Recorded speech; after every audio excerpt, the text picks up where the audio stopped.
Hi, I'm Paul Schmitz. I'm the National CEO of Public Allies, and I'm excited to welcome you all to the new class of Eagle Rock Fellows, one of the most exciting Public Allies programs we have in the country. I know how selective the program is, and so congratulations first for being selected for this extraordinary opportunity and to be in our most beautiful site, and a site that's a very special partnership for Public Allies. Well, we've had fellows going back over 10 years now. Before that, Eagle Rock was instrumental in helping us develop our ideas of how to build a leadership curriculum for the Allies. And as you will learn, all of our Allies across the country, like Eagle Rock students, do a presentation of learning at the end of the year. And so it's been a really important partnership. Dan Condon, who started the site, actually was an ally when I was executive director of Public Allies Milwaukee in 1994. Dan was in our first class. And so I worked with him back then, and I have stories that I'm looking forward to sharing with all of you when I meet you later this year. Hi, Dan. And but Dan is who introduced us to Eagle Rock, and through that connection, we sent a lot of staff out there over the years to learn about your model there and bring it back to the rest of the Public Allies network. And then we built this extraordinary program, which now is over a decade old, and really an incredible opportunity to live in community together and with the students and learn the amazing Eagle Rock model and the Public Allies leadership model, and to be able to bring that back to your future leadership and roles that you'll take in your communities. When I think of what is important to share about Public Allies at the beginning of the year, you know, our core conviction at Public Allies is this idea that everyone leads. It's not the idea that everyone can lead in every context or that anyone's entitled to lead, but it's the idea that leadership can come from everywhere. Everyone has the opportunity to step up in their homes, in their communities, around the causes they care about, to make a difference, to bring people together to solve a problem.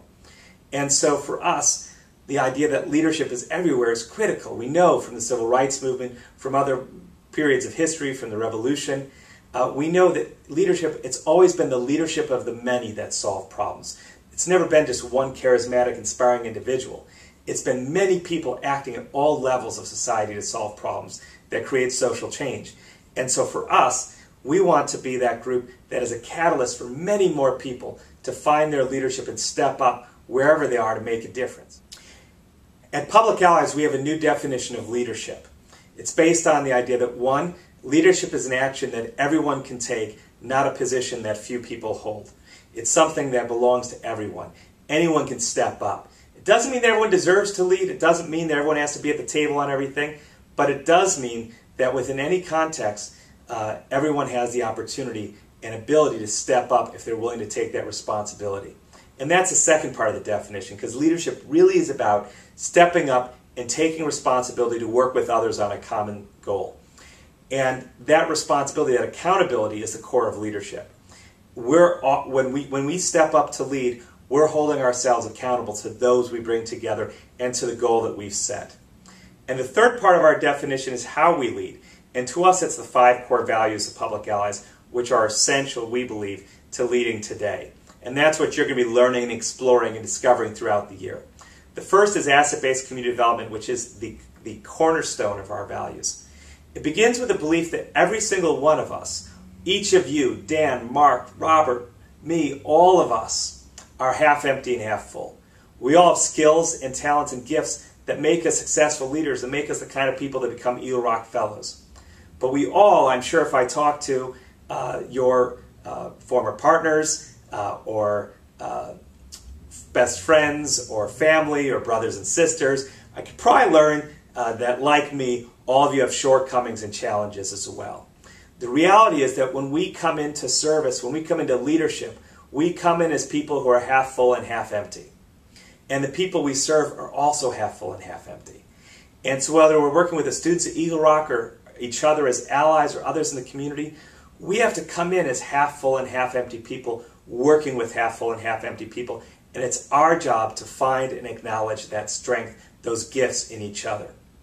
If we come into any situation where we see ourselves as all full and we see the people we're serving or working with only as empty, then at best we're exploitive, and at worst we're actually perpetuating oppression. And so it's our job when we work in community to always come in a way where we can acknowledge, even when we're staring at someone's emptiness, they also have fullness.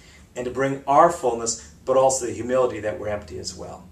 If we start there, we can practice the other values much more successfully, which are diversity and inclusion, recognizing how acknowledging and working through and dismantling how power, privilege, and oppression operate in our society, and seeking to be inclusive, recognizing we change who's at the table, we have to change the table itself, and thinking about what it means to work across difference.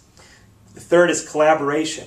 How do we work with each other in a team and do the hard work of teamwork, especially, again, when we see each other's emptiness and challenges? How do we work through those and learn to facilitate groups effectively, especially through the challenges that inevitably happen?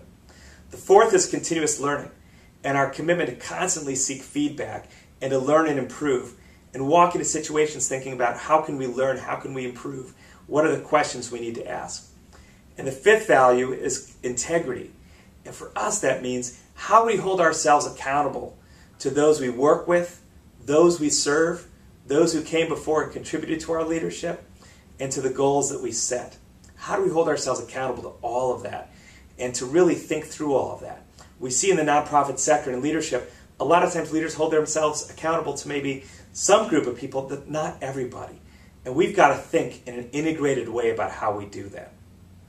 Throughout the year, you're going to examine, explore, and learn about and reinforce within yourselves these values. And that really is the most powerful thing we bring at Public Allies. I wish you all the absolute best as you embark on this incredible journey. And I hope at Public Allies, we don't develop leaders with the goal that you do a year of service and move on. Our goal is that you commit to a lifetime of working for community and social change. And I hope that this crucible experience at Eagle Rock prepares you well for that. And I look forward to meeting you later in the year.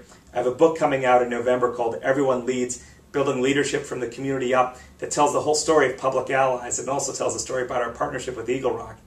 And I'll be going around the country, and I believe in the spring I'll finally make it to Eagle Rock, and I'll look forward to meeting with all of you and sharing stories in person again about Dan, about the partnership, and about Public Allies. I wish you all the best. Congratulations, and I hope you have a terrific year at Eagle Rock. Thank you.